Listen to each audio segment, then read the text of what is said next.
क्या हाल है सबके? मस्त जी, बस ठीक एकदम बढ़िया। तो बस ऐसे ही बढ़िया रहना है और अपना काम करते रहना है। अपन बात कर रहे थे, अपन किसके बारे में बात कर रहे थे? अपन बात कर रहे थे गवर्नर जनरल ऑफ इंडिया के बारे में। गवर्नर जनरल ऑफ इंडिया में अपन ने विलियम बेंटिक जो है उनके बारे में अपन ने पढ़ा था, जिनके एंग्लो ओरिएंटल कॉन्फ्लिक्ट के बारे में पढ़ा था, जिसमें 1813 के चार्टर एक्ट में इंडिया में वो हमेशा लूटमारी कर रहे थे। कौन? ब्रिटिशर्स। ब्रिटिशर्स सिर्फ इंडिया में लूटमारी कर रहे थे, इसलिए 1813 के चार्टर एक्ट में इन्होंने सोचा कि हमें इंडियंस को पढ़ाना भी चाहिए, इसलिए 1 लाख रुपए सैंक्शन करे गए। लेकिन 1 लाख रुपए से कितने जनों को पढ़ा देते? इसलिए 33 के चार्टर एक्ट के बाद में इसको बढ़ा के 10 लाख रुपए कर दिए थे। और ये जो एंग्लो ओरिएंटल कॉन्फ्लिक्ट है, इसमें पढ़ाया जाएगा सिर्फ उच्च वर्ग के इंडियंस को ही पढ़ाया जाएगा। और ये मकाले मिनिट जो आया था, मकाले मिनिट की एक थ्योरी थी कि जो उच्च वर्ग के शिक्षा हम देंगे, उच्च वर्ग के लोग बागों को हम शिक्षा देंगे, वो शिक्षा छन छन कर नीचे के लोग बागों के पास में भी पहुंचती रहेगी। इसीलिए इस चीज के कई सारे सपोर्टर थे, इंग्लिश सपोर्टर थे इस कमिटी के, जिनका नाम था सबसे पहले तो बेंटिक ही थे, दूसरे मकाले थे, तीसरे मुनरो थे, चौथे एल्फिंस्टीन थे, चौथे पांचवे जो है वो ट्रिवेलन थे और छठे जो थे वो राजा राम मोहन रॉय थे। ओरिएंटल जो कमिटी थी, ओरिएंटल सपोर्टर थे, ओरिएंटल एंग्लो ओरिएंटल डिस्प्यूट था, इसमें ओरिएंटल के सपोर्टर थे जेम्स प्रिंसेप, थॉमस प्रिंसेप और विल्सन। ये 3 जने जो किसके सपोर्टर थे? ओरिएंटल के सपोर्टर थे। इसमें एक रीजन था कि भाई ब्रिटिश ने इम्प्लीमेंट क्यों करी English education. English education implement करने के पीछे ब्रिटिशर्स का बहुत बड़ा हाथ था। ये चाहते थे कि हमें कम पैसों में ज्यादा फोर्स मिले, ज्यादा वर्क करने के लिए लोग बाग मिले, जो इंडियंस हमें आसानी से प्रोवाइड करा सकते हैं। ये चाहते थे कि इंग्लिश अगर हम एजुकेशन देंगे तो वहां के जो एजुकेशन लेने वाले जो बच्चे हैं वो सपोर्टर बन जाएंगे वेस्टर्न कल्चर के, और उस वेस्टर्न कल्चर की वजह से हमारा ट्रेड एंड कॉमर्स जो है वो यहाँ पे आसानी से इंक्रीज होता जाएगा। दूसरा कारण ये था। तीसरा कारण ये था कि इंग्लिश लैंग्वेज की मदद से ये स्प्रेड करना चाहते थे क्रिश्चियनिटी। किसके अंदर? इंडियंस के अंदर। ये जो है 1835 में क्रिश्चियनिटी इनके अंदर जो है डेवलप करना चाहते थे, स्प्रेड करना चाहते थे। 1835 में एडमिनिस्ट्रेटिव लैंग्वेज बनाती थी इंडिया की, इंग्लिश लैंग्वेज को जो है एडमिनिस्ट्रेटिव लैंग्वेज बना दी थी इंडिया की। कब? 1835 में। आज जैसे राजस्थान डे है, राजस्थान डे में अपन राजस्थानी भाषा जो है उसको मान्यता दिलाने के लिए कई सारी चीजें, कई सारे चलाए जा रहे हैं अभियान, जो है कई सारे अभियान चलाए जा रहे हैं। तो इसलिए अपना आजकल आप ये देखो, पंजाबी जो है, पंजाबी अपने लैंग्वेज को बहुत ज्यादा अहमियत देते हैं। पंजाबी मूवीज बन रही है, आपने ये देखा कि राजस्थानी में कितनी मूवीज बनी है? गिनती की 4 या 5 मूवीज बनी है। अगर ऐसी राजस्थानी भी अपनी लैंग्वेज को मान्यता दिलाने में लगते तो एक ना एक दिन राजस्थानी लैंग्वेज को भी मान्यता मिलेगी ही, जरूर मिलेगी। जैसे ये अंग्रेजों ने क्या करा था? अंग्रेजों ने इंडियंस को इंग्लिश लैंग्वेज पढ़ानी चालू कर दी। आज आप किसी भी स्कूल में जाओ, कहीं पर भी जाओ, किसी भी कॉलेज में पढ़ो, आपको हिंदी में पढ़ाया ही नहीं जाएगा, आपको सिर्फ इंग्लिश किताबें ही मिलेगी कॉलेज में, क्योंकि कॉलेज में भी इंग्लिश लैंग्वेज कंपलसरी है, इंग्लिश में ही पेपर देना होगा, हिंदी में पेपर ही नहीं आएगा। तो इसीलिए अंग्रेजों ने बहुत बड़ी कूटनीति अपनाई थी, जिसमें ब्रिटिशर्स एक तो कम पैसों में ज्यादा फोर्स चाहते थे काम करने के लिए, कंपनी चाहती थी इम्प्लीमेंट करना अपना एडमिनिस्ट्रेटिव रिफॉर्म। इंग्लिश एजुकेशन जो हो वो देंगे, इससे सपोर्टर बनेंगे, जो बच्चे हैं वो वेस्टर्न कल्चर के सपोर्टर बन जाएंगे, जिससे ट्रेड एंड कॉमर्स जो है आसानी से इंक्रीज होगा। इंग्लिश लैंग्वेज को स्प्रेड करने का जो ये मात्र ये है कि ये इन्फ्यूज करना चाहते थे क्रिश्चियनिटी, किसमें? इंडियंस के अंदर। इसीलिए 1835 में इंग्लिश लैंग्वेज को एडमिनिस्ट्रेटिव लैंग्वेज बना दी थी इंडिया की।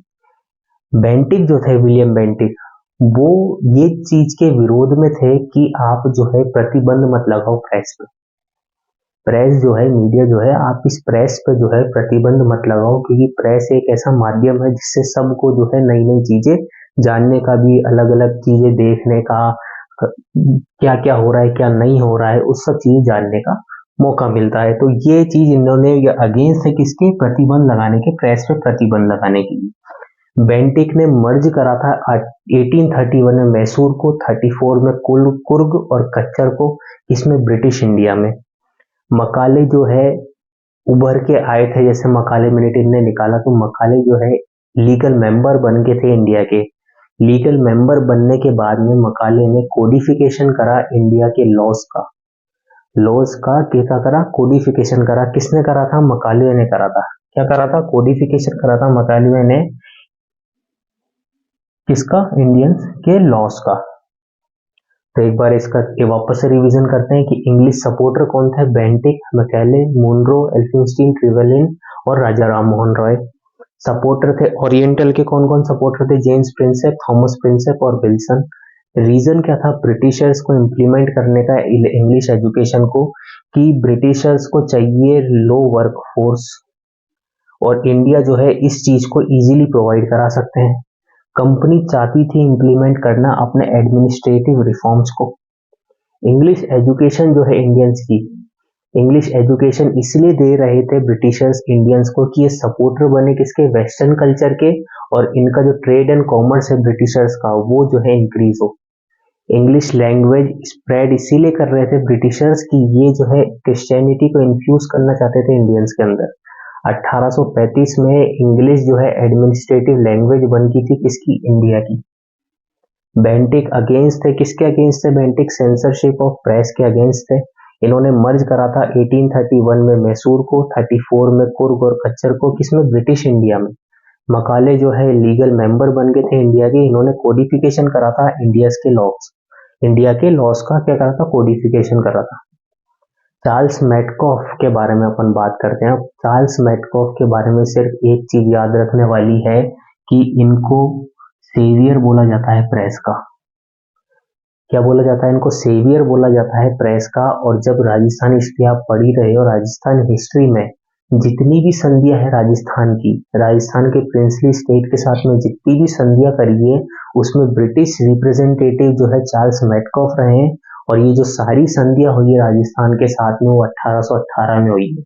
ये चीज याद रखने वाली है कि इन्होंने संधि करी थी प्रिंसली स्टेट ऑफ राजस्थान की, और ये सारी संधियां जितनी भी हुई है राजस्थान की 1818 में हुई है। कब हुई है राजस्थान की सारी संधियां अंग्रेजों के साथ में, सारी संधियां जो हुई है वो कब हुई है, 1818 में सारी संधियां हुई है। तो चार्ल्स मेटकॉफ के बारे में याद रखने वाली चीज बस ये है कि इनको लिबरेटर या फिर सेवियर बोला जाता है किसका, प्रेस का। और चार्ल्स मेटकॉफ ने 1818 में राजस्थान की सारी संधियां करवाई थी, क्योंकि ये रिप्रेजेंटेटिव थे किसके, ब्रिटिशर्स के। अब अपन बात करेंगे लॉर्ड ऑकलैंड की। लॉर्ड ऑकलैंड जो है इनको most destructive governor general of India माना जाता है। क्या माना जाता है इनको, most destructive governor general of India. क्योंकि इनके टाइम पे, इनके पहले, इनसे बात करने से पहले इनके बारे में थोड़ा पीछे चलते हैं। पीछे ये है कि पहले के टाइम पे दो मेन पावर होती थी, एक तो रशिया और एक इंग्लिश जो है, ब्रिटिशर्स और रशिया, दो मेन पावर थी। इन दोनों के बीच में था अफगानिस्तान। लॉर्ड ऑकलैंड ये चाहते थे कि हम जो है अफगानिस्तान पे कब्जा करें, ताकि जो है रशिया वहां पे कब्जा नहीं कर पाए, क्योंकि अगर रशिया ने अफगानिस्तान पे कब्जा कर लिया तो उसके बाद उसका सीधा टारगेट होगा इंडिया, जो कि किसके कंट्रोल में था, ब्रिटिशर्स के कंट्रोल पे था। अगर रशिया जो है इंडिया पे आक्रमण कर देगा तो फिर हम नहीं कर पाएंगे कुछ भी। इसीलिए लॉर्ड ऑकलैंड ने अप्रोच करा किसको, अफगान के जो उस टाइम पर अफगानिस्तान के जो राजा थे उनका नाम था दोस्त मोहम्मद खान। दोस्त मोहम्मद खान को अप्रोच करा कि हम जो है आपके साथ में दोस्ती का हाथ बढ़ाते हैं। लेकिन दोस्त मोहम्मद खान के साथ में दोस्ती का हाथ बढ़ाने तो था, लेकिन दोस्त मोहम्मद खान के एक और दुश्मन था जिनका नाम था रणजीत सिंह। रणजीत सिंह आए दिन इनके ऊपर हमला आक्रमण करते रहते थे। और ये जो है बोल रहे, दोस्त मोहम्मद ने जब ब्रिटिशर्स इनके पास में गए दोस्ती का हाथ लेके, तब इन्होंने बोला कि आप जो है रणजीत सिंह को बोलो कि हमारी जितना भी इसमें लूटा है आसपास का एरिया वो हमें वापस दे।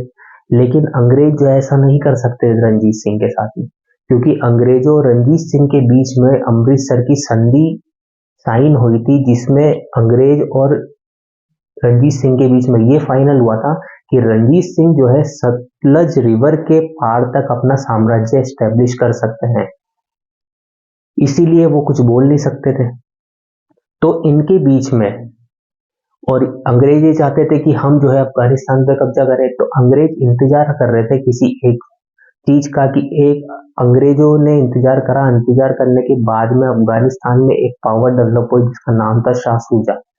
शाह सूजा पावर डेवलप हुई। शाह सूजा जो है मदद मांगने आया सबसे पहले रणजीत सिंह के पास में। शाह सूजा जब रणजीत सिंह के पास में मदद मांगने आया कि भाई दोस्त मोहम्मद ने रशिया से हाथ मिला लिया है, दोस्त मोहम्मद ने किससे हाथ मिला लिया, रशिया से हाथ मिला लिया, अब क्या करा जाए, तो इसीलिए मेरे को आपकी मदद चाहिए। रणजीत सिंह ने सबसे पहले रणजीत सिंह के पास में आया, क्योंकि दोस्त मोहम्मद और रणजीत सिंह दोनों आपस में दुश्मन थे। उसके पास में आया तो भाई रणजीत सिंह ने कहा कि अभी जो है टाइम, प्रॉपर टाइम नहीं है ये वहां पे हमला करने का, इसलिए थोड़े टाइम रुको। थोड़े टाइम रुका, थोड़े टाइम के बहुत टाइम हो गया था उस चीज को, तो वो वहां पे रुके, बहुत टाइम से रुके हुए थे। इसीलिए जब थोड़ा टाइम बीता तो उन्होंने कहा कि भाई ये सही समय है, आप हमला तो करो। तब रणजीत सिंह ने शाह सूजा जो थे उनसे बोला, अफगान के प्रिंस थे शाह सूजा, उनसे बोला कि भाई मैं तुम्हारे साथ में आक्रमण करने जाऊंगा, कि मानो कल ऐसा हो गया, ऐसा होना तो नहीं चाहिए लेकिन हो गया, कल को अपन दोनों ही हार गए तो फिर मैं अपने सैनिक को वो क्या मुंह दिखाऊंगा, उनसे क्या बोलूंगा कि मैंने पैसा भी लगाया और मेरा पैसा भी डूब गया। तो शाह सूजा ने कहा कि भाई मैं आपकी बात को समझ चुका हूँ, तुम, वो अपनी जेब में हाथ डालता है, जेब में से उनको कोहिनूर निकाल के देता है। तब रणजीत सिंह ये बोलते हैं कि भाई मैंने किताबों में ही पढ़ा है इसके बारे में, ये सच में अस्तित्व में है या नहीं है, आज मैंने पहली बार देखा है कि ये कोहिनूर हीरा अस्तित्व में है। तो शाह सूजा ने कोहिनूर हीरा किसको दे दिया था, रणजीत सिंह को दे दिया था। लेकिन उसके बाद भी रणजीत सिंह ने time to time time time लेते ही गए। इससे परेशान होके सूर्या जो है अंग्रेजों के पास में, कंपनी के पास में अप्रोच करते हैं कि आप हमारी मदद करो, किसके, उसकी मदद करो कि उसके लिए, दोस्त मोहम्मद को हराने के लिए आप मेरी मदद करो। लेकिन अंग्रेज भी टाइम लेते हैं, टाइम लेते तो इन्होंने कहा कि अगर मैं यहाँ पे रुका रहूं तो तुम करोगे नहीं मदद, अगर मैं रणजीत सिंह के पास अभी तक होता तो फिर मेरी मदद फिर भी हो सकती थी। तो अंग्रेजों ने कहा कि टेंशन मत ले, कंपनी का टेंशन मत ले, तो बैठ यहाँ पे, हम तेरे को पेंशन देते हैं। तो उसको अंग्रेज का देने लग गए थे, पेंशन देने लग गए थे, किसको, शाह सूजा को। लेकिन एक टाइम आ गया था जब अंग्रेज ये जानते थे कि ये जो हमारी पावर है, कौन, शाह सूजा, जब हमारा मन करेगा तब हम इसको जो है आगे रखेंगे, क्योंकि रशिया से लड़ने का एकमात्र जरिया था, कौन था वो, शाह सूजा जरिया था। इसीलिए रणजीत सिंह कंपनी और शाह सूजा के बीच में ट्राइलेटरल जो है ट्रीटी हुई, तीनों के बीच में संधि हुई। इस संधि के बाद में अफगानिस्तान पे इन्होंने आक्रमण करा, अटैक करा अफगानिस्तान पे। लेकिन उस टाइम पे 1839 में ये जो अटैक हुआ था, और 1809 में शाह सूजा जो है रणजीत सिंह के पास में आए थे मदद मांगने के लिए। 1839 में जब इन तीनों के बीच में संधि हुई, उस टाइम पे ही रणजीत सिंह की मृत्यु भी हुई थी। 1839 में ही रणजीत सिंह की मृत्यु हुई थी। तो रणजीत सिंह उस साल जो है 1839 में बूढ़े हो चुके थे, हाथ पांव में जान थी नहीं, इसलिए वो इस बैटल में अच्छे से नहीं पार्टिसिपेट करा इन्होंने, और 1839 में ही इनकी मृत्यु हो गई। तो ये सब चीजें देखिए, और शाह सूजा जब ये उनको, दोस्त मोहम्मद को इन्होंने हराया, तो शाह सूजा को वापस वहां पे अफगानिस्तान पे क्या बना दिया, अफगानिस्तान का राजा बना दिया, वहां पे उसकी गद्दी पे बिठा दिया। लेकिन बात यहीं खत्म नहीं होती है। जब शाह सूजा को अफगानिस्तान की गद्दी पे बिठाया तो वहां के लोग जो है उनसे खुश नहीं थे शाह सूजा से, इसलिए वहां की जो ट्राइबल एरियाज थे और जो वहां के नवाब थे, आस पड़ोस के जितने भी थे, उन सब ने रिवोल्ट कर दिया। उन सब ने रिवोल्ट करा तो वहां पे पहले रंजीत सिंह की सेना होती थी, क्योंकि कब्जा रंजीत सिंह का था वहां पे। तो रंजीत सिंह, जब इन तीनों के बीच में संधि हुई तो रंजीत सिंह ने अपनी सेना वापस ले ली और ब्रिटिशर्स अपनी सेना वहां पे डिप्लॉय कर दी अफगानिस्तान में। तो जब ये रिवोल्ट हुआ तो कई सारे अफगानिस्तानियों ने कई सारे अंग्रेजों को मारा वहां पे। तो ये सब चीजें देख के शाह सूजा वहां से भग जाता है। उसके बाद में अंग्रेज जो है दोस्त मोहम्मद को वापस से वहां का नवाब बनाते हैं।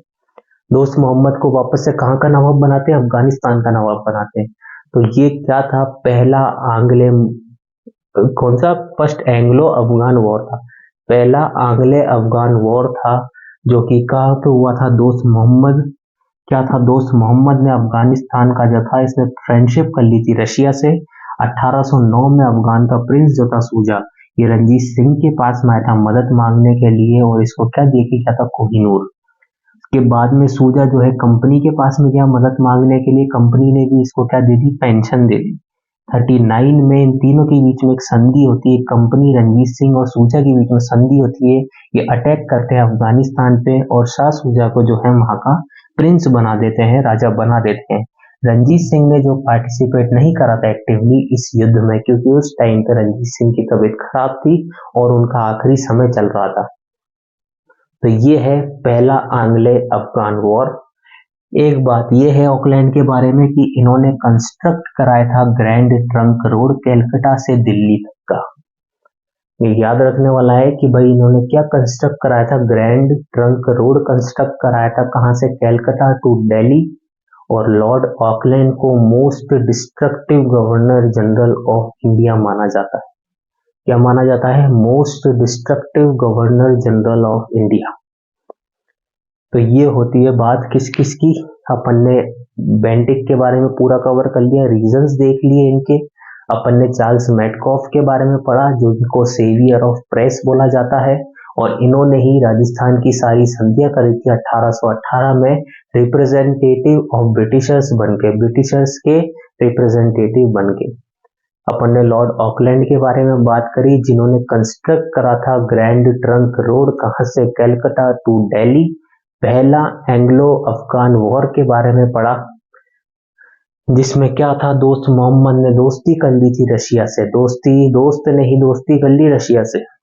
1809 में सूजा जो है प्रिंस थे अफगान के, वो रणजीत सिंह के पास में आए हेल्प मांगने, इनको जो है कोहिनूर हीरा दे के गए। 39 में उसके बाद में कंपनी के पास में गए, कंपनी ने इनको पेंशन दे दी सूजा को। 39 में कंपनी, रणजीत सिंह, सूजा के बीच में संधि होती है, इसमें ये अटैक करते हैं अफगानिस्तान के ऊपर, शाह सूजा को जो है वहां का नवाब बना देते हैं। लेकिन शाह सूजा जो है वहां पे अच्छे से नवाबी नहीं कर पाए, इससे दोस्त मोहम्मद को वापस लाके वहां का नवाब बनाया गया। तो ये बात है लॉर्ड ऑकलैंड की। आज के लिए इतना काफी है। Okay, bye bye and take care.